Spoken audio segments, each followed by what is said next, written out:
ஜெய ஜெய சங்கர ஹரஹர சங்கர காஞ்சி சங்கர காமகோடி சங்கர பிரதோஷ சங்கர பிரத்யக்ஷ சங்கர ஓரிக்கை சங்கர ஓங்கார சங்கர நங்கநல்லூர் சங்கர நலமல்லம் சங்கர தெனம்பக்க சங்கர தெனனிய சங்கர சரணாலய சங்கர சரண்புகு சங்கர மகாபெரிவா மகராஜி கி ஜெய்.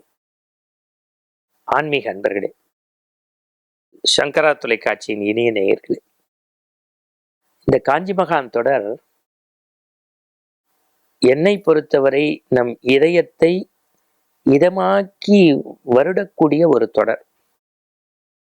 பெரியவருடைய வாழ்வியல் வரலாறுகள், அவர் வாழ்க்கையில் நடந்த அதிசயங்கள், அற்புதங்கள், பல பெரிய மனிதர்கள் பெரியவரிடத்தில் பெற்ற ஆசிகள், இவற்றையெல்லாம் ஒரு சுருக்கமாக அவ்வப்போது ஒரு படாச்சுலகில் தேன் கடந்து தருவதைப் போல எங்களுடைய ஸ்ரீ சங்கரா உங்களுக்கு வழங்குவதனுடைய நோக்கம் பெரியவருடைய பெருமை இந்த மண்ணில் மூளை முடுக்கெல்லாம் சென்று சேர வேண்டும். பெரியவருடைய ஆசிரமத்துக்கு வராத அரசியல்வாதிகள், அறிவியல் வல்லுநர்கள், கலைஞர்கள் என்று அந்த போகாத மனிதர்களே கிடையாது. அப்படி புண்ணிய பூமி ஸ்ரீமடம் காஞ்சி.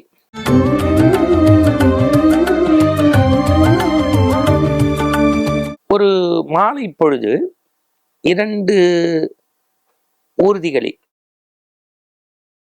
ஒரு 60 மாணவர்கள் மடத்திற்குள் சென்றிருக்கிறார்கள். பெரியவரை பார்த்து நமஸ்காரம்லாம் பண்ணிட்டு, ராமகிருஷ்ணா மட்டை சேர்ந்தவர்கள். உங்களுக்கு தெரியும், இந்த மண்ணுலகில் ராமகிருஷ்ணா மடமும் சுவாமி விவேகானந்தரும், ராமகிருஷ்ணரும் விவேகானந்தரும், ராமகிருஷ்ணா மடமும் ஆன்மீகத்தில் கல்வியில் செய்த புரட்சி ஏராளம் தாராளம். அண்மையில கோவையைச் சேர்ந்த சகோதரர் தத்தாத்ரேயன் என்பவருடைய விவேகானந்தர் பற்றிய சொற்பொழிவு, மகா பெரியவர் மீது அவருக்குள்ள அன்பையெல்லாம் அவர் சொன்னபோது கேட்டபோது மெய் சிலிர்த்து போனேன். அது ஒரு செய்தி, அப்படியே வச்சுங்க. இப்ப நான் காஞ்சி மடத்துக்குள்ள நடந்த விஷயத்தை பதிவு செய்கிறேன். இவ எல்லாம் ஒன்று சேர்ந்து அப்படியே போறா, பெரியவாளை சேவிக்கிறா. பெரியவா எல்லாரும் அந்த குழந்தைங்களை எல்லாம் பார்க்குறா. எங்கேருந்து வரீங்க, என்ன ஏதுனா, ராமகிருஷ்ணா மட்டிலேருந்து. இப்போ பெரியவாளுடைய சிறப்பு என்னன்னா, ஒரு விஞ்ஞானி போனால் விஞ்ஞானம் பற்றிய செய்தி, ஒரு விமான ஓட்டி போனால் அதை பற்றிய செய்தி, ஒரு அரசியல் தலைவர் போனால் அதை பற்றிய செய்தி, ஒரு செய்தி சேகரிப்பாளர் போனால் அதை பற்றியதை மௌனமாக ஒரு பெரிய, ஆங்கிலத்தில் சொல்லுவாங்களே, என்சைக்ளோபீடியா.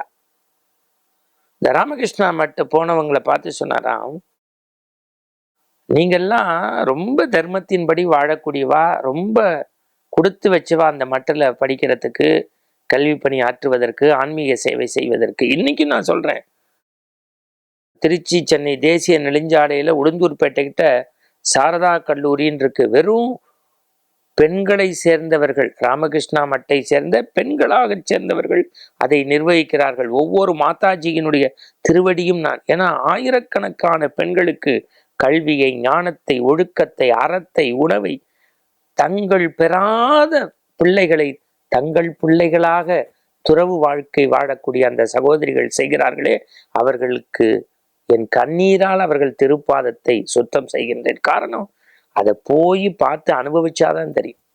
சரி, அது அப்படியே இருக்கட்டும். பெரியவா சொன்னாலாம், ராமகிருஷ்ணா மட்டில் வரக்கூடிய ராமகிருஷ்ண விஜயத்தை எல்லாரும் படிச்சிருங்க. ரொம்ப நாள் நம்முடைய தென்கட்சி சுவாமிநாதன் கடைசி பக்கம் அதில் எழுதினார், கலகல கடைசி பக்கம்னு. அப்பேற்பட்ட அறிவு களஞ்சியம் அந்த ராமகிருஷ்ண விஜயம். அதையெல்லாம் படிப்பேலான்னு பேசிட்டே அப்படியே ஆரம்பிக்கிறாராம். ராமகிருஷ்ணருடைய ஞானம் எப்பேற்பட்டது தெரியுமா குழந்தையில?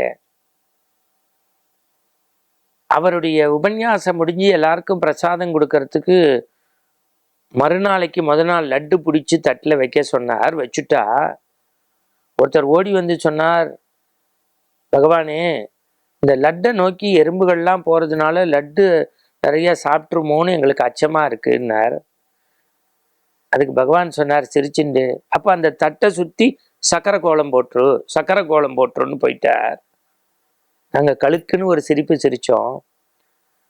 லட்டு தட்டை நோக்கி சக்கரை கோலம் போட்டா அதுவும் இனிப்பு இதுவும் இனிப்பு தானே, எறும்பு இன்னும் தானே போகும்னு நினைச்சிட்டு போனோம்.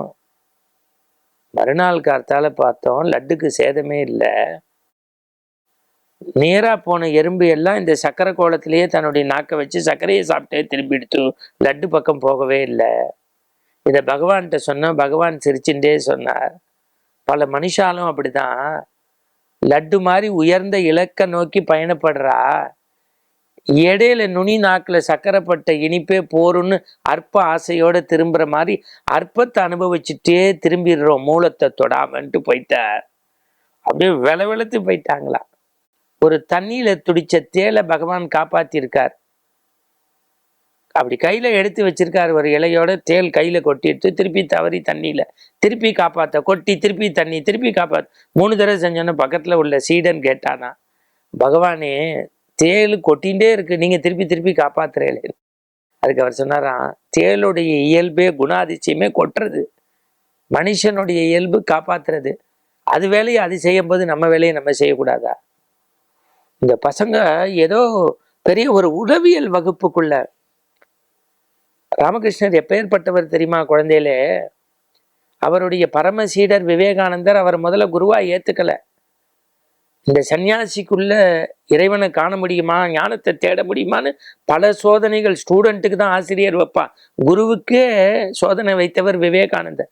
உட்காரக்கூடிய நாற்காலிக்கு கீழே வெள்ளி காசை போட்டு மேலே துணியை போட்டு அவர் உட்கார்ந்தா என்ன செய்கிறாரு பார்ப்போம். உட்கார்ந்தோன்னு பகவான் ராமகிருஷ்ணர் உடம்பெல்லாம் எரியுதே எரியுதேன்னாராம். ஏன்? இந்த காசு இருக்கிறதுனால, காசு அது எரிச்சிரும் மனிதன்னு ஓடினாராம். அப்பதான் பகவான் சொன்னாராம், பரம்பொருளை கண்டுகொண்டேன்னு.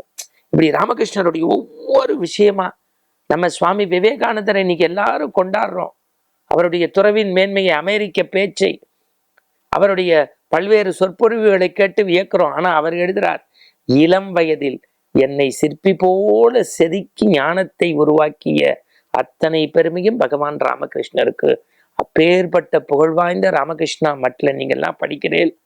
எதிர்கால பாரத தேசத்தினுடைய தூண்கள் நீங்க தான். மடத்தை மட்டுமல்ல, மனிதநேயத்தையும் பண்பாட்டையும் பறைசாற்றக்கூடிய பொறுப்பு உங்களுக்கெல்லாம் இருக்கு. நீங்கள்லாம் பெரிய லீடர்ஸா, பெரிய நல்ல ஒரு பொசிஷனுக்கு வரணும்னு வாயார வாழ்த்திய போது அந்த பிள்ளைகள் மகிழ்வுந்துல பேசி கொண்டார்களாம். நம்ம மடத்துக்குள்ள போனோமா அல்லது அறிவு சுரங்கம்ங்கிற யூனிவர்சிட்டிக்குள்ள போனோமான்னு தெரியலன்னு. அப்படி கற்றாரே கற்றாரே காமொருவர் என்று கல்வி பயிலக்கூடிய பிள்ளைகளின் இதயத்தை தன்னுடைய சொற்களால் தொட்ட ஞானகுரு மகா பெரிய சுவாமிகள். இது போன்ற அதிசய அற்புதங்களோடு நாளை காலை சந்திப்போம். ஜெய் ஜெய் சங்கரா.